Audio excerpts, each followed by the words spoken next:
Salut à tous et bienvenue sur Field High Tech, j'espère que vous allez bien. Aujourd'hui on se retrouve pour une nouvelle vidéo de présentation d'un produit de Allpower. C'est leur batterie, la R1500 V2. C'est une batterie portable qui a évidemment la fonction de recharge solaire et qui propose aussi une fonction UPS. Et ça peut être vraiment très intéressant. On verra ça évidemment dans la vidéo. Avant toute chose, comme à l'habitude, je vous invite à liker la vidéo, à vous abonner, à activer la petite cloche, bref, à faire tout le nécessaire par rapport à la vidéo. Et on se retrouve pour le déballage. On va retrouver le câble d'alimentation, on va retrouver de la documentation et on va retrouver notre batterie portable. Dans le pack, on va aussi retrouver évidemment nos panneaux solaires. Donc on peut voir que ça a plus ou moins la forme d'une mallette, c'est assez facilement transportable et donc maintenant on va les déployer. Voilà ce que ça donne. Alors chose très intéressante avec les panneaux, c'est que quand on va venir replier le premier panneau, ici on va avoir la pochette. Si on ouvre la pochette, on va avoir différents accessoires. Donc ici, la première chose qu'on peut voir, c'est les câbles qui sont tout à fait des standards, en tout cas par rapport aux panneaux solaires, qui viendront donc se fixer presque à toutes les installations. Ici, on va avoir en fait d'autres câbles pour la connectique. Donc celui-là, par exemple, avec l'embout jaune, c'est pour la connexion vers notre batterie. Ici, c'est un câble qui va nous permettre de pouvoir changer l'adaptateur. Et ici, vous avez différents adaptateurs pour vous adapter à différentes situations. Si on s'arrête maintenant sur notre batterie, on peut voir donc sur la partie supérieure deux emplacements pour la recharge en fil. À chaque fois, il y a marqué que donc il y a deux emplacements de 15 watts. Si on regarde sur la partie droite, on va avoir ici tout ce qui va nous permettre de pouvoir recharger la batterie. Donc ici, on a justement l'embout jaune pour la connexion des panneaux, ou alors ici, on a vraiment la prise qu'on peut venir mettre dans une prise 220. Et ici, vous avez évidemment l'interrupteur en cas de surcharge. Si on s'arrête sur la partie de devant, on peut voir ici les deux ports USB simples, donc les USB-A de 18 watts. Ici, deux ports USB-C 200 watts avec évidemment les 4 prises qui vont nous permettre de pouvoir recharger d'autres équipements.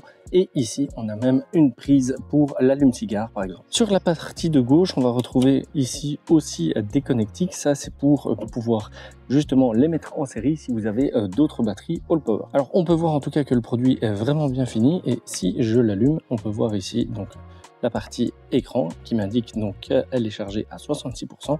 On peut voir les puissances de sortie, le temps qu'elle va tenir, en tout cas par rapport à ce qui est connecté dessus. Alors comme je le disais, maintenant on va passer au branchement. Donc rien de plus simple, hein. On va prendre nos deux câbles qui vont du panneau solaire et là, entre guillemets, on ne sait pas se tromper, il y a des détrompeurs. Donc ici, on met le premier câble, ici on met le second, voilà. Vous vous assurez bien qu'ils sont bien enfoncés et la partie jaune va venir ici dans la partie de droite de votre batterie. Une fois que c'est fait, on va pouvoir donc replier cette partie-ci pour vraiment déployer tous les panneaux. Voilà, donc maintenant elle devrait être en charge et donc là on va vérifier évidemment sur l'écran si elle charge correctement. Alors ici je vous mets l'écran, c'est peut-être pas fort visible en tout cas à la caméra, et donc on peut voir ici qu'en entrée il y a 132 watts, donc avec évidemment les panneaux qui sont directement branchés dessus. Donc ici on peut voir en tout cas le cercle bleu qui indique le fait qu'elle soit en recharge. Alors autre chose très explicite, hein, ici on a un autocollant qui nous indique que si on veut activer la fonction Bluetooth, il faut simplement rester appuyé 3 secondes dessus et là on peut voir que le mode Bluetooth est activé. Dernière chose à savoir sur cette super batterie multifonction, c'est qu'elle est contrôlable via Bluetooth et via Wi-Fi.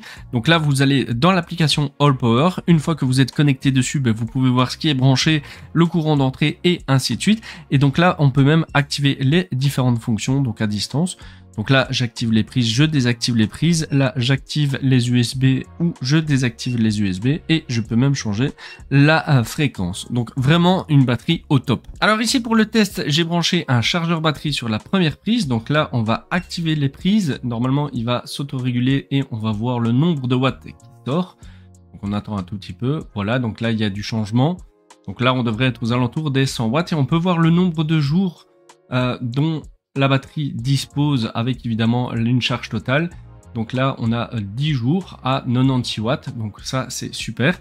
Donc on a pu voir en tout cas que les fonctions d'activation, désactivation de prise fonctionnent bien. Par contre, dans l'application, on peut voir que le nombre de watts qui ressort n'est pas correct. Donc là, si je rappuie dessus, j'ai toujours pas le bon nombre de watts qui sort. Donc Pour quelle raison, je ne sais pas, mais en tout cas, on peut voir en tout cas que sur la batterie, c'est correct, donc 96 watts.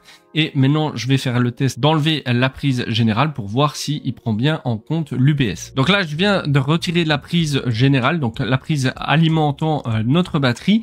On peut voir que le nombre de watts reste vraiment identique, donc ça c'est vraiment top. Le nombre de jours, bah évidemment à 100 watts près, c'est pas énorme et donc ça ne changera pas le nombre de jours qu'elle peut encore délivrer. Ici on peut juste entendre un léger grésillement, mais vraiment encore une fois rien de dérangeant, et à partir de ce moment là en tout cas elle est en mode UPS. Voilà tout pour cette vidéo concernant la batterie de All Power, donc la R1500 en V2. On a pu voir qu'elle a beaucoup de fonctions, que le rechargement via panneau solaire fonctionne terriblement bien. On a la possibilité de la connecter en Bluetooth et en Wi-Fi, donc vraiment ça c'est topissime. Alors à qui va s'adresser ce genre de batterie? À tous les nomades qui ont besoin d'un appoint électrique, que ce soit dans un mobil-home, que ce soit pour faire par exemple un barbecue électrique en extérieur. Vous pouvez directement la brancher dessus et être en même temps alimenté, que ce soit via le courant ou que ce soit via panneau solaire. Donc encore une fois, ça c'est vraiment top. Et pour tous ceux qui vont utiliser cette batterie comme UPS, car le temps vraiment de reprise est quasi instantané, donc vous avez pratiquement aucune coupure d'électricité. N'hésitez pas, si vous avez des questions, à les mettre en commentaire. Si vous avez aimé cette vidéo, n'hésitez pas à la liker, la partager, vous abonner, et on se retrouve pour de prochaines vidéos. À plus.